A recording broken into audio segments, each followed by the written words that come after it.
Assalamualaikum warahmatullahi wabarakatuh. Kenalin, aku Farah dan Iva. This is Sisterhood Podcast. Oke, jadi hari ini bakal bahas apa nih?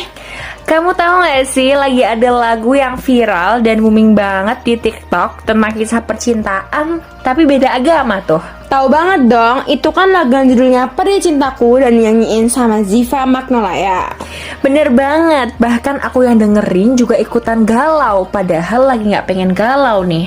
Nah, jadi topik kita hari ini pas banget sama lagu Peri Cintaku, yaitu tentang toleransi dalam beragama. Belakangan ini juga gak tahu kenapa ya, orang-orang pada terlibat dalam kisah percintaan beda agama. Padahal orang yang bersangkutan udah tahu tuh kalau ada benteng yang menghalangi mereka. Pas banget nih, dalam Quran Surat Al-Kafirun ayat 6 udah dijelasin bahwa lakum dinukum waliyadin, yang artinya untukmu agamamu dan untukkulah agamaku. Sebenarnya agak berat ya kalau bahas seputar percintaan kayak gini, tapi kita harus memberi insight mengenai bagaimana pandangan Islam dalam menyikapi toleransi antar umat beragama. Seperti yang kita tahu, toleransi merupakan suatu bagian dari visi teologi Islam yang harus dikaji dan diaplikasikan dalam kehidupan beragama agar tercipta kerukunan antar umat beragama. Pas banget nih, di bulan Ramadan ini kita harus meningkatkan sikap toleransi agar kita bisa saling menghargai dalam menjalankan ibadah oleh masing-masing umat beragama di negara kita tercinta nih. Benar banget, dalam bahasa Arab, toleransi disebut tasamuh yang artinya kemurahan hati, saling mengizinkan dan saling memudahkan. Toleransi sendiri sebenarnya mengarah kepada sikap terbuka dan mau mengakui perbedaan yang ada, baik dari suku bangsa, bahasa, agama, adat istiadat, ataupun budaya.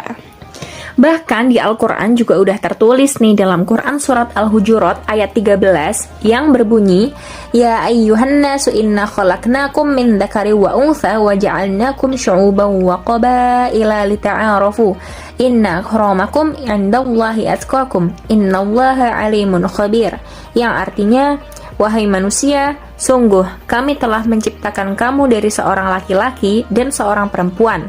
Kemudian kami jadikan kamu berbangsa-bangsa dan bersuku-suku agar kamu saling mengenal. Sungguh yang paling mulia di antara kamu di sisi Allah ialah orang yang paling bertakwa. Sungguh Allah Maha Mengetahui, Maha Teliti. Nah, ngomong-ngomong tentang toleransi, sebenarnya gimana sih peran kita sebagai generasi Z dalam menyikapi toleransi antar umat beragama di tengah revolusi industri 4.0? Dan sebenarnya udah seberapa besar sih peran masyarakat Indonesia untuk saling toleransi satu sama lain? Sama halnya kayak pengertian toleransi yang udah kamu jelasin tadi tuh. Sebenarnya toleransi masyarakat Indonesia semakin hari sudah semakin membaik loh.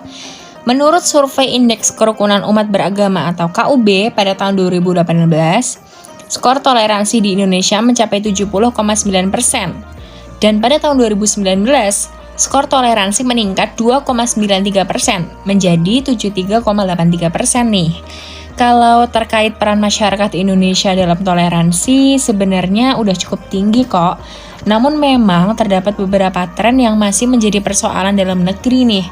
Menurut Indeks Kota Toleransi tahun 2020, terdapat kebijakan diskriminatif yang masih ditemukan di 58 kota, tapi ternyata di 73 kota lainnya sudah terpantau minim peristiwa intoleransi. Dalam agama kita, toleransi juga memiliki tempat dan dasar yang kokoh, di antaranya yaitu toleransi dalam keyakinan dan menjalankan peribadahan, toleransi hidup berdampingan dengan agama lain, dan toleransi dalam hubungan kemasyarakatan. Ketiga bentuk toleransi tersebut wajib untuk dimiliki dan diimplementasikan oleh setiap umat beragama. Gak cuma Islam doang, kalau Islam aja yang melakukan toleransi, Indonesia bukan menjadi sebuah negara yang seperti sekarang, melainkan sebuah negara yang tidak Bhinneka Tunggal Ika karena sering terjadi kasus intoleransi antar masyarakat. Bener banget, alhamdulillah kita masih dikasih kehidupan yang damai sama Allah untuk tinggal di Indonesia, di negara kita tercinta ini. Dari sini bisa kita simpulkan perbedaan suatu hal yang biasa dan bisa berjalan harmonis bila adanya rasa toleransi sosial, rasa memahami seseorang atau kelompok mayoritas dan minoritas untuk saling menghormati dan menghargai. Contoh kecil langkah yang bisa kita lakukan untuk menumbuhkan rasa toleransi dalam kehidupan sehari-hari, misalnya berteman dengan semua orang, tidak memotong pembicaraan orang lain, mengutarakan apresiasi dan kritik yang sewajarnya, kurangi menilai seseorang tanpa mengenalnya lebih dulu, dan menghargai semua suku, ras, dan agama yang ada. Untuk itu, sebagai bagian dari kaum generasi Z, kami mengajak kaum muda Indonesia sebagai orang yang memiliki peran penting dalam membawa negeri ini di masa depan. Yuk, kita membangun interaksi yang baik dan intensif. Dan mari kita tumbuh kembangkan lagi sikap toleransi di dalam diri dan lingkungan kita agar kita sebagai generasi penerus bangsa ini bisa memberikan kontribusi positif dan kebinekaan terjalin erat kembali dalam diri dan negara kita yang kita cintai ini. Billahi taufiq wal hidayah, kurang lebihnya mohon maaf. Sekian dari kami The Sisterhood Podcast. Wassalamualaikum warahmatullahi wabarakatuh. See you.